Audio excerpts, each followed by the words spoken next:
তো আজকে আমরা শিখব গত ক্লাস পর্যন্ত মুভ পর্যন্ত হয়ে গেছে। তো আজকে রোটেট সম্পর্কে আলোচনা করব।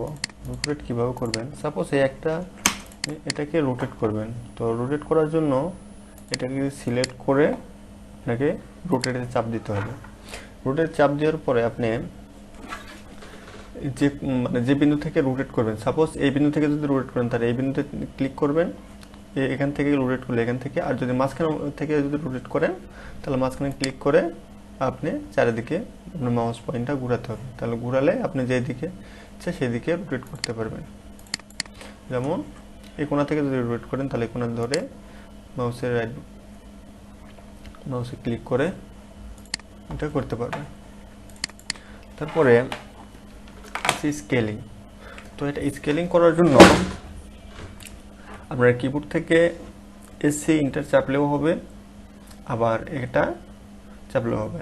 স্কেলিং করার ক্ষেত্রে যেটাকে স্কেলিং করবেন সেটাকে সিলেক্ট করার পরে স্কেলিং এ চাপ দেবেন। চাপ দেওয়ার পরে সাপোজ আপনি এই বিন্দু থেকে এই বিন্দু থেকে স্কেলিং করবেন অথবা এখান থেকে স্কেলিং করবেন। তো স্কেলিং করার ক্ষেত্রে এই বিন্দু থেকে যদি স্কেলিং করা হয় তাহলে এই বিন্দুতে চাপ দেওয়ার পরে কিবোর্ড থেকে আর চেপে ইন্টার চেপে ওই বিন্দুতে ধরে তারপরে লাস্টে ধরে এটা কত ইঞ্চি স্কেলিং করবেন। অথবা সাপোজ এটা আছে আপনার 5 ফিট, দেখেন যে এটা আছে আপনার কত, সাপোজ এটা আছে 9 ফিট 4.5 ইঞ্চি। তাহলে এটাকে যদি আমরা 11 ফিট বানাই তাহলে কিভাবে হবে, স্কেলিং এই বিন্দুতে ক্লিক, তারপর কিবোর্ড থেকে আর ইন্টার, আবার সিলেক্ট, তারপর এই লাস্ট পয়েন্ট সিলেক্ট, তারপর কিবোর্ড থেকে যত ফিট বানাবেন তত ফিট এন্টার। কত ফিট বানাবেন, 11 ফিট এন্টার। দেখেন পুরোপুরি আমার 11 ফিট হয়ে গেছে। এটা হলো স্কেলিং। আর নিচে আছে স্ট্রেচ। তো স্ট্রেচ কিভাবে করবেন, স্ট্রেচ করার জন্য কয়টা রেক্ট্যাঙ্গেল দাগাই নেই আপনাদের বোঝানোর ক্ষেত্রে। তো স্ট্রেচ হয় কি আপনাদের সিলেক্ট যদি সঠিক হয়, যতগুলো বিন্দু বা কোণা সিলেক্ট করবেন সেটাই। দেখেন এটা আমার পুরো রেক্ট্যাঙ্গেল, এটা আমার পুরো একটা রেক্ট্যাঙ্গেল। তো স্ট্রেচ সাধারণত সিলেক্ট করার উপরে স্ট্রেচ করা যায়। কারণ আমি যদি এই কোণাটুকু সিলেক্ট করে, দেখেন পুরোটা কিন্তু সিলেক্ট হয়ে গেছে, কিন্তু পুরোটা সিলেক্ট হলেও পুরোটা কিন্তু স্ট্রেচ হবে না। আমি এই কোণাটাকে সিলেক্ট করছি, তারপরে যদি আমি স্ট্রেচ চাপি তাহলে আমি যদি স্ট্রেচ করি তাহলে দেখেন এই কোণাটাই শুধু নড়বে, অন্য বাকি কোনো কিছু একদম ঠিক থাকবে। আবার যদি আমি এইটুকু সিলেক্ট করি তারপরে যদি স্ট্রেচ করি তাহলে আমার এই দুই কোণায় শুধু নড়বে, অন্য দুটা একদম ফিক্সড থাকবে। আবার যদি উপরের দুটো করি তাহলে দেখেন এই উপরের দুটো হবে আর নিচে দুটো একদম ফিক্সড থাকবে। আপনি যেদিকে চাইবেন সেদিকে নিতে পারবেন। তো স্ট্রেচ হলো আপনি সিলেক্ট করার উপর, আপনি যে বিন্দু সিলেক্ট করবেন শুধু ওই বিন্দুটাই স্ট্রেচ হবে। আবার যদি আপনি এইভাবে সিলেক্ট করেন, সিলেক্ট আসলে অটোক্যাডে দুই ভাবে হয়, একটা এভাবে আর একটা এইভাবে। তো এইভাবে হবে, এইভাবে সিলেক্ট করার জন্য আপনি যেমন এটা ব্লক করা আছে, এটা পুরাটাকে না ধরা পর্যন্ত আপনি সিলেক্ট হবে না। আর এই সিলেক্টটা হলো আপনি অল্প একটু নিয়ে আসলে এই সিলেক্টটা হয়ে যাবে। আর এটা পুরাটা ধরতে হবে, পুরাটা যদি না ধরেন তাহলে দেখেন এটা নিবে না, এই পর্যন্ত যদি দেন তাহলে নিবে না। তো সবসময় স্ট্রেচ করার সময় এই সিলেক্টটা ব্যবহার করবেন। এই সিলেক্টটা ব্যবহার করলে স্ট্রেচ করা সম্ভব না, কারণ এই সিলেক্টটা হলে আপনার পুরাটা সিলেক্ট করা না পর্যন্ত এটা হবে না। আর স্ট্রেচ করার জন্য এই সিলেক্টটা করে আপনার এই যেমন এইটা স্ট্রেচ করার প্রয়োজন সেটা করবেন। আর বেশি যদি থাকে তাহলে সেক্ষেত্রে কি করবেন, যেমন এখানে অনেকগুলো আছে, তো আপনাকে এই চারটাই স্ট্রেচ করতে হবে। দেখেন আমি যদি সিলেক্ট করি এই কয়টার উপর তাহলে স্ট্রেচ কিন্তু এটাই হবে। আর কিবোর্ড থেকে যদি শর্টকাট ইউজ করতে চান তাহলে কিবোর্ড থেকে সিলেক্ট করার পরে এস এন্টার চেপে যেখান থেকে স্ট্রেচ করবেন সেখান থেকে দেখেন আমি যে কয়টা বিন্দু বা কোণা সিলেক্ট করছি ওই কয়টাই নড়বে, অন্য বাকিগুলো একদম ঠিক থাকবে। বুঝে গেছে?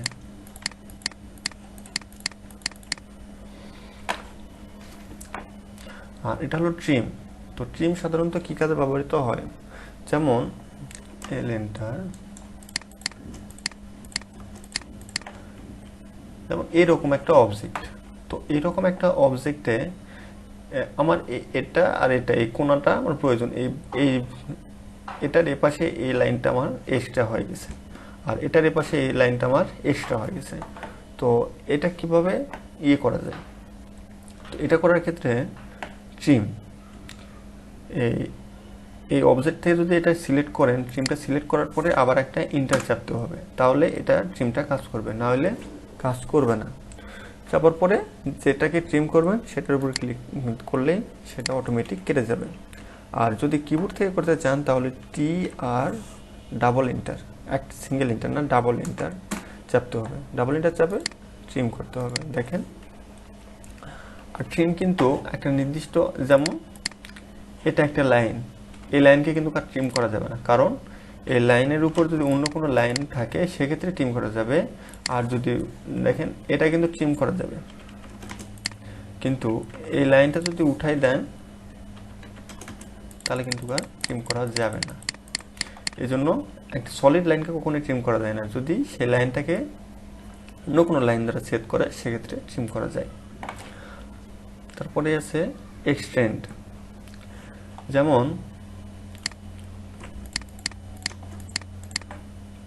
এই লাইনটা আমার এই পর্যন্ত আছে, তো এই লাইনটাকে আমার এই পর্যন্ত নিয়ে আসতে হবে। তাহলে আমাদের কি করতে হবে, আমরা সিম্পলি যদি করতে যাই তাহলে আমাকে এটা সিলেক্ট করে এটা নিয়ে আসলেও হবে, সমস্যা নেই। আর আমরা যদি কমান্ড ব্যবহার করতে যাই তাহলে কি করতে হবে, এটাকে চাপ দেওয়ার পরে ঠিক একই মতো অবজেক্ট সিলেক্ট করার পরে তারপরে স্ক্রিন নিয়ে এসে তার আবার একটা ইন্টার চাপতে হবে, তাহলে এটা কাজ করবে। আর কিবোর্ড থেকে যদি করতে চান তাহলে কি করতে হবে, এক্সটেন্ডের কমান্ড হলো EX double enter, single enter না, ডাবল এন্টার, ডাবল এন্টার চেপে ওই অবজেক্টের উপর ক্লিক করলেই হবে। আবার দেখেন এটাকে যদি করতে চান, এক্সটেন্ড করতে চান তাহলে হবে না। কেন হবে না, এটা এই বিন্দুটাকে যে ধরবে, এখানে যে ধরবে সেই লাইনটা নেই। আবার যদি আমি এখানে যদি একটা লাইন টানি, দেখেন, তাই EX ডাবল এন্টার, তাহলে কিন্তু এটা আবার ধরবে। আবার যদি এই লাইনটা না থাকতো তাহলে কিন্তু ধরতো না। দেখেন এ পাশে কোনো আমার লাইন নাই, তারপরে এটা ধরবে না। এক্সটেন্ডের একটা কাজ। তারপর ব্রেক পয়েন্ট, এটা লাগে না, ব্রেক এটাও লাগে না, জয়েন এটা লাগে না, তেমন জাম্পার এটাও লাগে না। এখান থেকে বেশি ব্যবহৃত হয় ফিলেট, ফিলেটটা বেশি ব্যবহৃত হয়। এখন ফিলেটটা কি করবেন,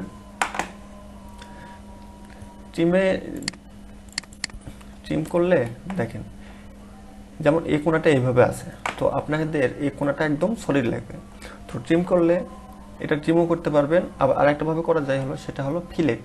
ফিলেট কীভাবে করবেন, এটাকে সিলেক্ট করার পরে এই বিন্দুতে একটা, এই লাইন একটা, এই লাইন একটা চাপ দিলেও হয়ে যাবে। আবার যদি রাউন্ড শেপে করতে চান, যে আমার এখানে এই কোণাটাকে আমাকে রাউন্ড করতে হবে, তো এই কোণাটাকে যদি রাউন্ড করতে চান তাহলে কিভাবে করবেন, প্রথমে ফিলেট চাপবেন, ফিলেটের শর্টকাট হলো F, কিবোর্ড থেকে F এন্টার। তারপর পরে যদি রাউন্ড করতে চান এই কোণাটাকে, তারপরে রাউন্ড করতে হলে কিবোর্ড থেকে F চাপার পরে তারপর আবার কি করতে হবে, R চাপতে হবে, আর এন্টার। তারপর কত ফিট বা কত ইঞ্চি ফিলেট করবেন, সাপোজ আমি 10 ইঞ্চি ফিলেট করব, 10 এন্টার দিয়ে এই বিন্দু চাপ দিলে দেখেন আমার 10 ইঞ্চি ফিলেট হয়েছে। তো আবার যদি মনে করেন যে আমার 10 ইঞ্চি হবে না, আমার 2 ফিট ফিলেট করতে হবে, তাহলে 2 ফিট যদি ফিলেট করতে হয় তাহলে F এন্টার, আর এন্টার, 2 ফিট এন্টার। দেখেন আমার 2 ফিট ফিলেট হয়েছে, এটা হলো ফিলেটের কাজ। আবার দেখেন এরপরে F এন্টার দিলেও কিন্তু আবার ওইটাই হবে, এই রাউন্ড শেপেই থাকবে। এখন এই রাউন্ড শেপ থেকে আবার আগের মোডে কিভাবে নিয়ে যাব, তাহলে আগের মোডে নিয়ে যেতে হলে আপনাদের কিবোর্ড থেকে F প্রেস করতে হবে, তারপরে আর, তারপরে 0 তারপরে এন্টার। দেখেন আমার আগের স্টেজে চলে গেছে। তারপর আছে এক্সপ্লোরটা কি, যেমন এটা একটা ব্লক হয়ে আছে, ব্লক বলতে দেখেন একদম জয়েন আকারে আছে। জয়েন আকারে থাকলে এটা আমার সিঙ্গেলের প্রয়োজন। তাহলে সিঙ্গেলের প্রয়োজন হলে কি করতে হবে, আমার এটা ভাঙতে হবে। ভাঙবো কিভাবে? সিলেক্ট করার পরে এটাতে চাপ দিলে এক্সপ্লোর হয়ে যাবে। দেখেন এটা কিন্তু আমার এখন সিঙ্গেল লাইন হয়ে গেছে, সিঙ্গেল লাইন হয়ে গেছে। আবার ঠিক একইভাবে যদি কিবোর্ড থেকে করতে চান তাহলে অবজেক্টটাকে সিলেক্ট করতে হবে, তারপরে এক্স এন্টার, দেখেন হয়ে গেছে।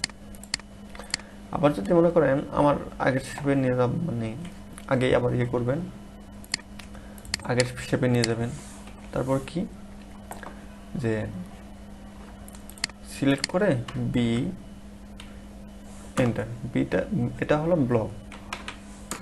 ব্লকটা কি করবেন, সাপোজ এটা আপনার অনেক কয়টা লাইন আছে, এই একটা, এটাকে সব কয়টাকে একটা লেয়ারে দেখাবেন, অথবা একটা ইয়ে করবেন যে এটা আমার একটা লেয়ারে থাকবে, যেটা আমি একবার সিলেক্ট করলে এই পুরোটুকুই সিলেক্ট হয়ে যায়। তাহলে কি করতে হবে সেক্ষেত্রে, ব্লকটা কি করবেন, ব্লকটা কীভাবে করবেন, সিলেক্ট করার পরে কিবোর্ড থেকে বি এন্টার চাপে ব্লকের নেম দিতে হবে। কোনো নির্দিষ্ট নেম নেই, আপনার মনে যা চাইবে তাই দিবেন, কিন্তু একটা ব্লকের নাম একবারই। ওই নেম যদি আরেকবার দিতে চান তাহলে ওটা নিবে না। এক্ষেত্রে যে কোনো আপনার মন যা চায় সেটা একটা দিয়ে সেই ব্লকটাকে ইয়ে করতে পারবে। আবার এই ব্লকটাকে আবার ওপেন করবেন। তাহলে ওপেন করবেন কিভাবে, যেমন এই ব্লকে কিন্তু অন্য কোনো আবার কাজ করতে পারবেন না, যেমন হ্যাশ দিয়ে এডিট করা। তো সেক্ষেত্রে আবার কি করবেন, এক্সপ্লোড করতে হবে। তো এক্সপ্লোড এক্স এন্টার, তারপর আসি back to the ব্রাইং to the font.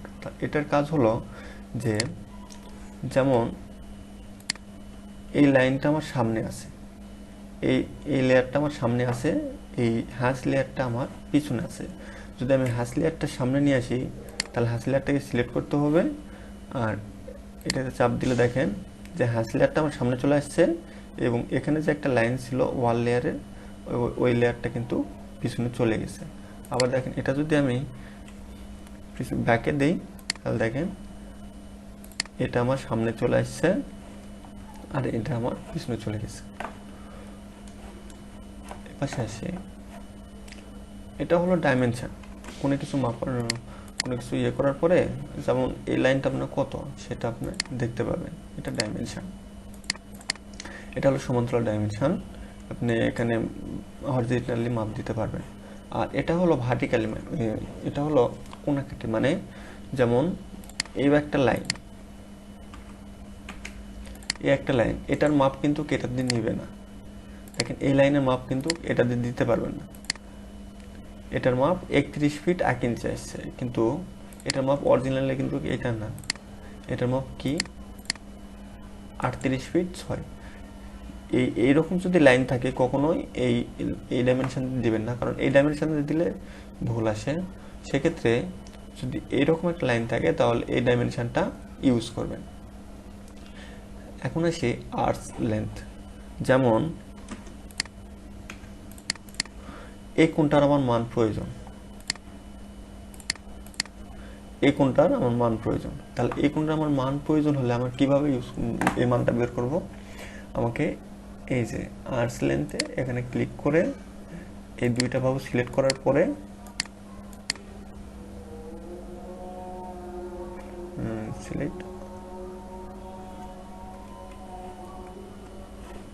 আমাকে আর্টস নিতে হবে আগে।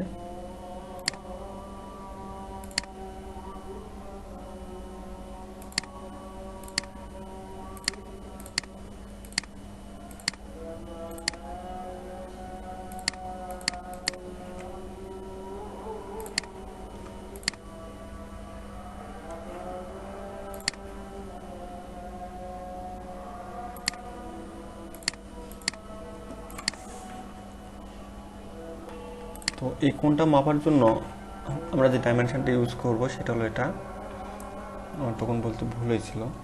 তো এটা নেওয়ার পরে যেমন এখানে কত ডিগ্রি কোণ আছে সেটা যদি আমরা নির্ণয় করতে যাই তাহলে আমাকে এই ডাইমেনশনটা ব্যবহার করতে হবে, অ্যাঙ্গুলার। তো এটা নেওয়ার পরে এই লাইন এবং নিচের লাইন সিলেক্ট করার পরে দেখেন এটা দেখাবে যে এটা আমার 113 ডিগ্রি অ্যাঙ্গেলে আছে। হ্যাঁ, আর সবের প্রয়োজন তেমন হয় না,